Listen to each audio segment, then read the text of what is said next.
Hello everyone, good morning. আজি ৰাতিপুৱা এটা বিশেষ ভিডিঅ' লৈ আহিলোঁ যিসকলৰ বহুত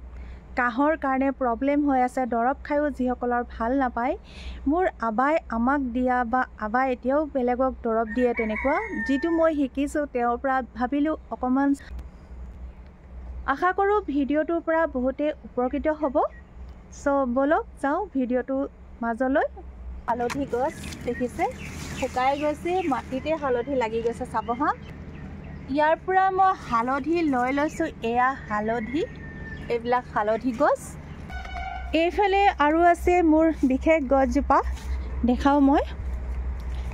এতিয়া সব মই দেখালোঁ এইজোপা কি গছ তুৰণ শাকৰ গছ ন সকলোৱে চিনি পায় গছজোপা ভালকৈ ফুলটো চাওক কিমান উপকাৰী মই কৈ আছোঁ বলক ভিডিঅ'টো আজি বিশেষ কাৰণত মই লৈ আহিলোঁ মোৰ ভাইটি এজনৰ ৰিকুৱেষ্ট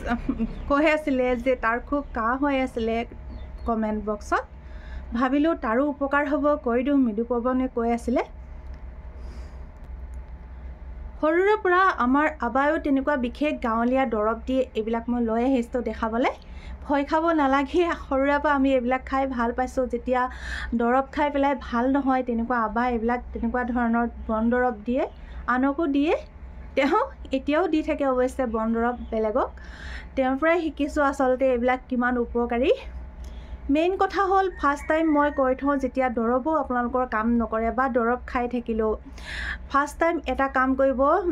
চাহপাতৰ যিখিনি যিখিনি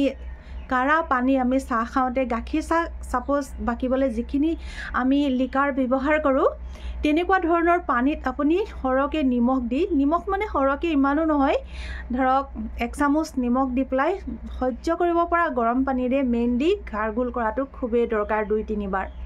তাৰপিছত ডিঙিত এখন বগা কাপোৰ কোমল কাপোৰ মেৰিয়াই থ'ব লাগে আমি যিখিনি সৰুৰে পৰা কৰোঁ নহয়নে তাৰ ওপৰত আৰু এটা মেইন এনেকুৱা দৰব আছে যিটো আজিকালি নোপোৱাই লেটা গুটি বুলি কয় আমি সৰুতে চেনগুটি খেলা মনত আছেনে গতিকে হেতু নোপোৱাই কাৰণে মই হেতু কোৱা নাই যদিহে আপোনালোকৰ কাৰবাৰ ওচৰত আছে লেটা গুটি এটা লেটা গুটি থেতেলি যিটো আমাৰ ভিতৰৰ বগা অংশ ওলাই সেই বগা অংশটোৰ লগত আপোনালোকে কি কৰিব 7টা বেজুৰকৈ 7টা 9টা এনেকুৱা ধৰণৰ জালুক মিশ্ৰণ কৰি আপোনালোকে খালি পেটত এটা বল হিচাপে বনাই পানীৰ লগতো খাব পাৰে খালি পেটত নহলেও হৈ যায় পিছতো খাব পাৰি বহুতে খালি পেটতো খায় যদিহে অতি মাত্ৰা আপোনাৰ কাহ ভাল নহয় তেতিয়া হেতু ব্যৱহাৰ কৰিব যদিহে পায় দেই তাৰপিছত সেকেন্ড মই দিলোঁ 3টা মানৰ কথা কৈ দিছোঁ সেকেন্ড মই ললোঁ এয়া চক মই হালধি ললোঁ কিমান ডখৰ আছে ধৰক 2 ইঞ্চি মান হ'ব এইখিনি অকমান বেছি হলো নো প্ৰবলেম ন এইখিনি ইমানখিনি হালধি আপুনি কি কৰিব ভালকৈ থেতেলি ভালকৈ ইয়াৰ জুচ উলিয়াই পেলাই আপোনালোকে কি কৰিব খুব বইল কৰিব 1 গিলাচ পানীত যদি বইল কৰে তেতিয়া পানীখিনি আধা গিলাচতকৈ অকমান কম কৰি দিব ইমান হিচাপে তাত বইল কৰি পেলাই তাত হেৰিখিনি চাকি পেলাই আপোনালোকে কি কৰিব খালি পেটতে খাব নহলে বা গৰমে অকন খাবলৈ যত্ন কৰিব ফুকি ফুকি হলেও খাই দিব তেনেকুৱা চাব কিমানখিনি ভাল পাব এনেকুৱা 2-3 বাৰ খাব তেনেকুৱা হলে হালধিটো যদিহে এনেকুৱা হালধি নাথাকে তেতিয়া পেকেটৰ হালধিটো ব্যৱহাৰ কৰিব পাৰে শুকান হালধিটো তাৰ পিছৰ ৰিমেডিটো এইটো সঁচাকৈ এনেকুৱা উপকাৰী আপুনি এদিন মোক ক'ব যে নিমুনিয়াটো কামত আহে এই গছবিধ চব এনেও হলেও কিমান উপকাৰ সকলোৱে জানে ন অসমীয়া মানুহে বিশেষকৈ আমাৰ অসমৰ মানুহখিনিয়ে জানে হয়তো বহুতে ইয়াৰ যিখিনি এই হিপা অংশ দেখিছে শাকখিনিও ভাজি খোৱাটো খুব উপকাৰ দেই যিহেতুকে তিতা ন খুদাকে নহৰু অকণ দি ভাজি খালেও কাহ চাহটো বহুত ভাল এইখিনিতো বাৰু বহুতে জানেই মেইনলি হল এই হিপা অংশটো ইমানখিনি মানলৈকে কাটি দিব এইটো মই যিমানটো ধৰিছোঁ ইমানখিনিৰ পৰা কাটি দিব এইখিনি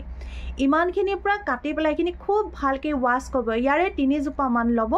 3 জোপামান লৈ এই যিখিনি সেউজীয়া অংশ বাদ দি বাকি ইমানখিনিৰ পৰা ধৰক ইমানখিনিৰ পৰা ললে লৈ পেলাই খুব ভালকৈ ধুই পেলাই পটাত ভালকৈ পিচি জুচখিনি উলিয়াই পানীত মিশ্ৰণ কৰি যিখিনি আপুনি জুচ পাব নহয় সেইখিনি আপুনি জালুক গুটিৰ লগত একেই বেজুৰকৈ 3টা 5টা তেনেকুৱা 9টা তেনেকুৱা হিচাপত সৰু ল'ৰা ছোৱালীক অকণমান কম দিব তেনেকুৱা ধৰণৰ বেজযোৰকে মিলাই আপুনি থেতেলি কেইবাদিনো এনেকুৱা খাবচোন চাব মোক এদিন ক'ব ভাল পালোঁ বুলি যদিহে ভাল পাই মোক লিখিবচোন বিশেষ মই কৈ দিলোঁ মই জনা কথাটো বাকী আজি বেছি কৈ নাথাকোঁ তেনেহ'লে ভিডিঅ'টো ইমানেই যদি ভাল পাই মোক কমেণ্ট দিব বেয়া হ'লেও কমেণ্ট দিব কিবা আজিলৈ তেতিয়াহ'লে বেছি নকওঁ ইয়াকে কৈ বাই